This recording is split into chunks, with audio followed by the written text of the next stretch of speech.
Nous allons donc voir maintenant quelles sont les différentes campagnes YouTube qui existent. Donc souvenez-vous, juste avant, nous avons vu notre entonnoir de conversion avec les différentes étapes par lesquelles vont passer les prospects avant de réaliser une action de conversion. Donc avec YouTube, en fonction des formats vidéo que vous allez choisir, on va donc pouvoir s'adresser à chacune des étapes de cet entonnoir de conversion. Donc si par exemple, vous, ce que vous souhaitez, c'est faire de la notoriété, développer votre image de marque, il va falloir que vous considériez plusieurs formats. Le premier qui va être le TrueView for Reach. Donc ne vous inquiétez pas, je vais revenir beaucoup plus en détail par la suite sur chacun de ces formats vidéo et ce à quoi ils correspondent. Vous pourrez également utiliser le format qu'on appelle Outstream. Vous pourrez utiliser le format Bumper. Et enfin, vous pourrez également utiliser le format InStream non désactivable.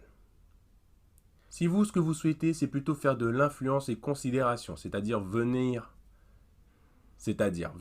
impacter des gens qui sont peut-être au moment où ils recherchent différents types de produits dans un domaine bien spécifique, vous pourrez plutôt dans ce cas-là utiliser la TrueView for Shopping, le format Discovery, la séquence d'annonces ou encore le format InStream. Si vous, ce que vous souhaitez, c'est plutôt inciter les gens à réaliser une action après avoir regardé votre vidéo ou pendant qu'ils regardent votre vidéo, dans ce cas-là, le format que vous utiliserez sera plutôt le TrueView for Action. Enfin, pour permettre de fidéliser les gens qui suivraient déjà votre chaîne par exemple ou qui auraient déjà acheté certains de vos produits, vous pourrez donc utiliser les formats TrueView, les formats InStream et Bumper. La différence pour la partie fidélité, c'est que c'est vraiment l'audience qui va permettre justement de pouvoir fidéliser les gens.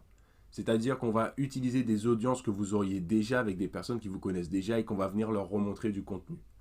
Le format dans ce cas-là sera vraiment secondaire. Le principal, ça sera vraiment d'avoir la bonne liste d'audience. Un autre point qui va donc être essentiel de mentionner à travers cet entonnoir de conversion et les différents formats qu'on va voir, c'est que chacun a une stratégie d'enchère qui lui sera propre. C'est que en fonction de la partie de l'entonnoir que vous allez viser, il va donc falloir utiliser une stratégie d'enchère qui soit différente.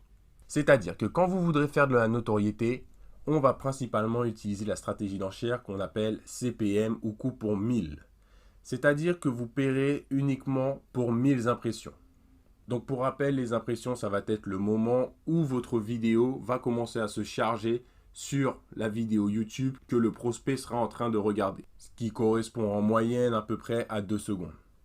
On va également pouvoir utiliser le CPM, notamment avec le type de vidéo qu'on appelle séquence d'annonces, parce que vous le verrez, on va donc pouvoir mélanger plusieurs formats.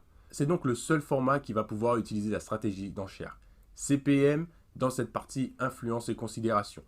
L'ensemble des autres formats que l'on a mentionnés juste avant utiliseront eux le CPV, c'est-à-dire le coût par vue.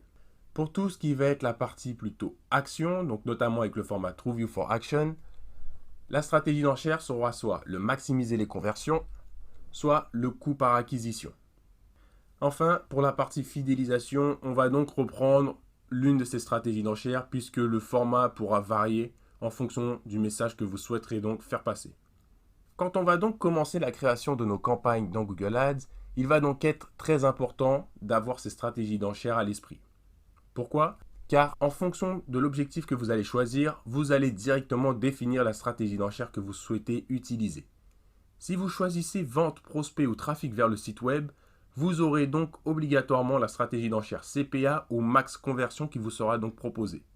C'est-à-dire que ces stratégies d'enchère-là seront donc dans l'idée de pouvoir créer une TrueView for Action pour vous aider justement à faire la promotion de vos produits ou de vos services et derrière inciter l'utilisateur à prendre une action.